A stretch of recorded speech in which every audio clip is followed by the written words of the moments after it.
नमस्कार, बुलेटिन में आपका स्वागत है। आपके साथ मैं हूं जीनत सिद्दीकी। शुरुआत करते हैं खबरों की। न्यूज़ 18 की टीम पर बड़ा हमला हुआ है। सिंघू बॉर्डर पर अराजक तत्वों ने यह हमला किया है। पत्रकार मनोज राठी की कार पर हमला हुआ। मनोज के साथ संदीप कुमार जो है कैमरामैन, वो भी मौजूद थे। रसोई ढाबे के पास जो है अराजक तत्वों ने कार रुकवाई और किसान नेताओं ने घटना की निंदा जरूर की। बूटा सिंह, शादीपुर बलदेव सिंह सिरसा ने भी निंदा की। आरोपियों की गिरफ्तारी की मांग। और कादिया ग्रुप के प्रधान हरमीत कादिया मौके पर किसानों की प्रेस कॉन्फ्रेंस कवर लौट रहे थे पत्रकार। कुल मिलाकर आप ये देखिए मीडिया कर्मियों के साथ किस तरह का व्यवहार हो रहा है इन आंदोलनों को कवर करने अगर वो जाते हैं तो। और यहाँ पर भी हालांकि कुछ किसान नेता इसकी निंदा कर रहे हैं, लेकिन जिस तरह से हमला हुआ, न सिर्फ मनोज राठी सीनियर पत्रकार और उसके बाद कैमरामैन, दोनों की गाड़ी पर बुरी तरह से उन्हें नुकसान पहुंचाने के लिए हमला किया गया। हालांकि किसान नेताओं ने इस घटना की निंदा की है।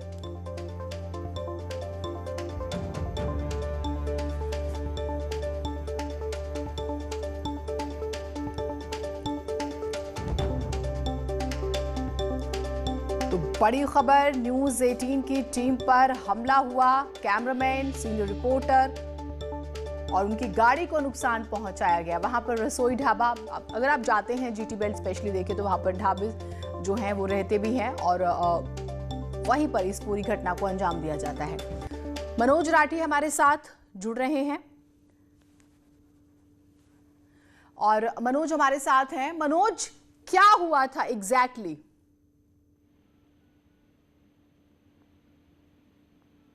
मनोज, आप मेरी आवाज सुन पा रहे हैं? मनोज से हम बात करने की कोशिश करेंगे, लेकिन आप ये देखिए कि पल पल की खबर जब आपको नेटवर्क 18 पहुंचा रहा है, उसके बाद उनके पत्रकार के साथ इस तरह की बदमजाजी। मनोज, अगर आप मेरी आवाज सुन पा रहे हैं तो सिलसिलेवार तरीके से बताइएगा क्या क्या हुआ। बिल्कुल, जब हमारे यहाँ पर किसानों की प्रेस कॉन्फ्रेंस थी, जब उनको वहां से हम फ्री होकर वहां से अपने होटल जा रहे थे, तभी रास्ते में हमारी गाड़ी के एकदम आगे जो है दो जो हरियाणा साइड के जो हरियाणा में बात कर रहे थे वो आगे आए और उन्होंने हमें रोकने की कोशिश करी, हमें गालियां जो है बदतमीजी करने की कोशिश करी। जब हमने वहां पर उनसे रोककर पूछने बात करने गई, उतने में हम जब बात कर रहे थे तो पीछे से ड्राइवर को गाड़ी की चाबी और मोबाइल जो है वो गाड़ी लेकर वहां से फरार हो गए। हालांकि मौके पर पुलिस वहां पर पहुंची थी, वहां पुलिस बुलाई, जीपीएस से कई जो है क्लू जो है पुलिस को भी मिले हैं, लेकिन अभी तक किसी भी तरह से कोई गिरफ्तारी या फिर गाड़ी जो है वो रिकवर नहीं हुई है। उसमें हमारा जो सामान था, हमारा लाइव था, हमारे जो पूरा जो लैपल वगैरह जितने भी थे वो सारा गाड़ी में ही था। हालांकि अब सिंघू बॉर्डर पे लगातार इस तरह की चीजें जो देखने को मिल रही हैं, इस तरह की जो चीजें हमारे साथ हुई हैं, तो कहीं ना कहीं एक बहुत बड़ी बात है कि इस तरह की चीजें तो यानी कि बिल्कुल ये तो है ही बहुत बड़ा सवाल। मनोज, वो सामान सारा लेके चले गए, गाड़ी लेके चले गए, मारपीट करने की कोशिश की, किसी तरह की कोई क्या वो सिर्फ लूट के इरादे से था ऐसा, या फिर किसी और का कोई हिडन हमें कहीं कि एजेंडा सा लगता है? बिल्कुल, अभी जिस तरह से उन्होंने गाड़ी रोकी और जिस तरह से हमें बाहर निकालने की कोशिश करी, जिस तरह से हमारा कैमरा जो है वो पकड़ कर हमें खींचने की कोशिश करी और अंदर ले जाने के जो वहां पर टेंट लगे हैं वहां की तरफ ले जाने की कोशिश करी, और जिस तरह से उसने ड्राइवर को हमसे अलग होके ड्राइवर को छीना, गाड़ी छीनी, मोबाइल छीना, तो इस तरह से कई चीजें कहीं ना कहीं एक लूट का इरादा जो है वो सामने आता है कि किस तरह से बैड एलिमेंट यहाँ पर पहुंचे हैं और किस तरह से किसानों का उसमें लेकर उनकी आड़ में जो इस तरह की चीजें जो है वो करने पे आए हैं। हालांकि अब काफी नुकसान जो है हुआ है और खुद हमारे साथ हुआ है, जिस तरह की चीजें हुई हैं, जिस तरह से सर्कमस्टांसेस बने हैं, तो कहीं ना कहीं अब एक बहुत बड़ी चिंता का विषय है कि इस तरह की चीजें सामने आ रही हैं कि लूटपाट जो है वो शुरू हो चुकी है। बिल्कुल, अराजक तत्व जो है वो शामिल हो चुके हैं। बहुत जो है यहाँ पर उम्मीद ये कि प्रशासन अब जो है सहयोग करेगा, गाड़ी, बाकी का सामान जो है वो भी ढूंढवाने में, साथ ही साथ जो ये अराजक तत्व है उन तक पहुंचने में। मनोज, आप अपना जो है ख्याल रखिए और जो कैमरामैन हैं उन्हें भी, क्योंकि कई बार शारीरिक से ज़्यादा मानसिक एक दबाव होता है जब इस तरह की घटना किसी के साथ गुजरती है।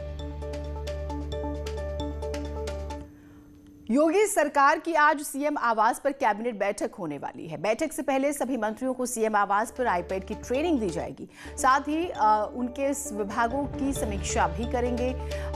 सीएम कैबिनेट बैठक से पहले सुबह 9:30 बजे सूचना विभाग और कोविड-19 को लेकर एक बैठक होनी है। सीएम योगी आज ही यूपी के बजट की तैयारियों को लेकर भी समीक्षा करेंगे। यूपी विधानसभा का बजट सत्र 18 फरवरी से शुरू होगा।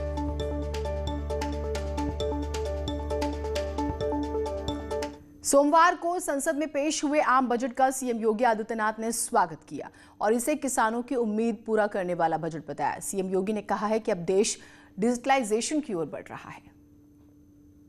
स्वास्थ्य के क्षेत्र में तो आमूलचूल परिवर्तन करने के लिए राष्ट्रीय रोग नियंत्रण की दृष्टि से जिस प्रकार की कार्य योजना बनाई गई है, यह सभी अभिनंदनीय है। 1000 अतिरिक्त मंडियों को ई नाम के साथ जोड़ने की जो कार्रवाई हुई है, कार्रवाई की घोषणा हुई है, ये वास्तव में किसानों को लागत का 1.5 गुना दाम देने की गारंटी का एक माध्यम बनेगा। भारत के इतिहास का पहले पेपरलेस बजट ने डिजिटल जनगणना की भी घोषणा की है। यानी सारी चीजें अब डिजिटल फॉर्म में आ रही हैं। ये सुविधाजनक भी होगी और व्यवहारिक भी होती हुई दिखाई देंगी। भले ही सरकार को उम्मीदों वाला बजट और आत्मनिर्भर भारत के सपने वाला बजट दिखाई दे, लेकिन विपक्ष ने इस बजट को नकार दिया। अखिलेश यादव ने कहा है कि सरकार ने दिशाहीन बजट पेश करने का काम किया। सरकार ने किसानों की उम्मीदों को तोड़ने का काम किया, जबकि यूपी सरकार का बजट योगी आदित्यनाथ के लिए आखिरी साबित होगा, क्योंकि उन्होंने उद्घाटन किया, कोई नया काम तो किया ही नहीं। तो ये मौका भारतीय जनता पार्टी को था कि पूरी अर्थव्यवस्था को एक बार ठीक कर लें, लेकिन मैं समझता हूँ जिस तरह का बजट आया है ये दिशाहीन बजट है, बहुत ही ज़्यादा निराशाजनक है। पूरे देश का किसान, जो किसान दिल्ली में आंदोलन कर रहे हैं उनके साथ है। आम जनता की भावना आज किसानों के साथ है। योगी सरकार का ये आखिरी बजट है और हमारे मुख्यमंत्री जी का ये आखिरी बजट है। और आखिरी मैं इसलिए कह रहा हूँ कि जो 4 साल का कार्यकाल देखा है जनता ने, वो जनता मान गई है कि भारतीय जनता पार्टी विकास के रास्ते पे नहीं जाती है, ये विनाश का रास्ता अपनाते हैं। इनका विकास केवल इतना है कि डीजल पेट्रोल महंगा हो जाए। जितना डीजल पेट्रोल महंगा हो वही विकास समझते हैं। और ये हमारे उत्तर प्रदेश के पहले मुख्यमंत्री होंगे जिन्होंने शिलान्यास का शिलान्यास किया, उद्घाटन का उद्घाटन किया, रंग बदला, नाम बदला, लेकिन अपना काम कोई नहीं दिखा पा रहे। तो सवाल है बहुत सारे विपक्ष के पास। दिल्ली की सीमा पर आंदोलन कर रहे किसानों को भी बजट पसंद नहीं आया। गाजीपुर बॉर्डर पर धरना दे रहे किसान नेता राकेश टिकैत ने कहा है कि बजट में किसानों को कुछ नहीं दिया गया, बल्कि कर्ज देने का प्रावधान किया गया। उल्टे कृषि के नाम पर पेट्रोल और डीजल में सेस लगा दिया गया। किसानों की पुरानी मांग न्यूनतम समर्थन मूल्य पर भी कानून नहीं बनाया गया। सरकार को स्वामीनाथन आयोग की सिफारिश लागू करनी चाहिए। और कर्जा देने की ज्यादा बात करी। कर्जा अगर ज्यादा देंगे तो किसान तो नुकसान में जाएगा। फसलों के दाम की बात होनी चाहिए, बिजली फ्री की बात होनी चाहिए, उसका कितना हुआ है, ये जो सारी चीजें हैं तो उसमें है नहीं कुछ भी। उधर झांसी में स्ट्रॉबेरी की खेती कर चर्चा में आई गुरलीन चावला ने सोमवार को लखनऊ में सीएम योगी से मुलाकात की। पीएम मोदी ने रविवार को मन की बात में गुरलीन चावला की तारीफ की थी। गुरलीन चावला ने स्ट्रॉबेरी की खेती कर एक मिसाल कायम की, किसानों को प्रेरित करने का काम किया। उधर प्रधानमंत्री मोदी ने अपने मन की बात कार्यक्रम में गुरलीन चावला का जिक्र किया था और झांसी में स्ट्रॉबेरी की खेती को लेकर तारीफ की थी। उन्होंने अपने कार्यक्रम में बताया कि कैसे एक लड़की ने आसपास के किसानों को स्ट्रॉबेरी की खेती को लेकर जागरूक किया और खुद कमाल करके दिखाया। अब बहुत से किसानों की बात करें तो गुरलीन चावला जो है उनके लिए एक मिसाल बनकर उभरी है।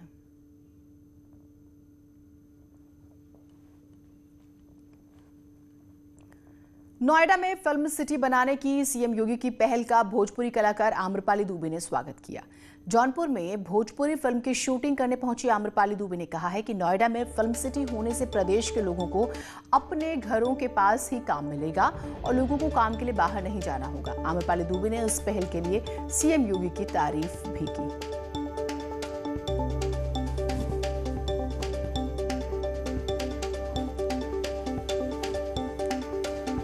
प्रदेश सरकार ने सब्सिडी फिल्म की शूटिंग्स पर सब्सिडी देना शुरू किया। उसके बाद अब ये फिल्म सिटी, आई थिंक ये बहुत ही बड़ा प्लेटफॉर्म देगी उत्तर प्रदेश के लोगों को, और लोगों को अपने घरों से दूर जाके काम करने की ज़रूरत नहीं पड़ेगी। वो अपने घर में रह के काम कर सकते हैं, अपने घर वालों के आसपास रहकर काम कर सकते हैं। और उसके साथ साथ जब फिल्म सिटी बनती है और एक इंडस्ट्री सेटअप होती है तो बहुत सारे बच्चों को नई नई अपॉर्चुनिटीज़ मिलती है। तो मैं सच में तहे दिल से शुक्रिया करती हूँ हमारी सरकार को। यूपी सरकार के धर्मांतरण कानून को चुनौती देने वाली याचिकाओं पर आज इलाहाबाद हाईकोर्ट में सुनवाई होगी। इन याचिकाओं में धर्मांतरण कानून को रद्द करने की मांग की गई है और इस कानून के दुरुपयोग की आशंका जताई गई है। साथ ही धर्मांतरण कानून को संविधान के खिलाफ और गैर जरूरी बताया गया है। एक बड़ी खबर प्रतापगढ़ से आ रही है। किशोर की हत्या हुई है, गोली मारकर शव को सड़क पर रख के ग्रामीणों ने धरना दिया है। मंधाता एसओ के निलंबन की मांग की जा रही। पुलिस पर लापरवाही का आरोप लगा है। 14 दिन से ये लापता था किशोर, लेकिन गोली मारकर इसकी हत्या कर दी गई। पुलिस पर पहले दिन से लेकर अभी तक लापरवाही के आरोप लगे हुए हैं। ये चाहते हैं कोई कार्रवाई नहीं हुई। 16 जनवरी से हमारा लड़का, हमारा भाई गायब है। उसके बाद फिर भी उसके बाद पुलिस प्रशासन ने इस पर कुछ भी कार्रवाई नहीं की। फिर क्या हुआ आगे? 16 जनवरी की रात में हम लोग यहाँ तफ्तीश देने आए, तब भी वहाँ से हम लोगों को डांट के भगा दिया। न कोई कंप्लेन दर्ज हुई। इन लोगों से बात की गई है। इनकी मुख्य मांग है थानाध्यक्ष के विरुद्ध कार्रवाई के संबंध में। एसपी साहब भी साथ में थे, तो एसपी साहब भी बात की है। अब उसमें अभी जो लोग धरनारत हैं इनमें मतायक के नहीं है, बहुत सारे लोग अलग अलग बात कर रहे हैं। फिर से उनसे बात की जाएगी और कोशिश की जा रही है कि उनकी मांग पे यथोचित कार्रवाई करके उनको शांत कराया जाए।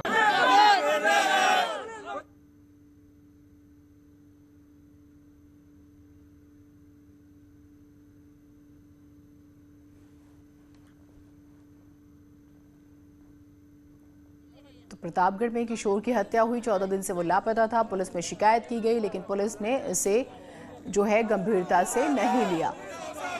रोहित हमारे साथ, हमारे सहयोगी जुड़े हुए हैं। रोहित, बेहद ही दुर्भाग्यपूर्ण है कि परिवार का जो आरोप है, क्योंकि अब तो इसकी मौत हो चुकी है, लड़के की हत्या जो बात आ रही है सामने, ये पूरी खबर बताइए। परिवार ने पुलिस में कब शिकायत की और पुलिस का क्या रवैया रहा?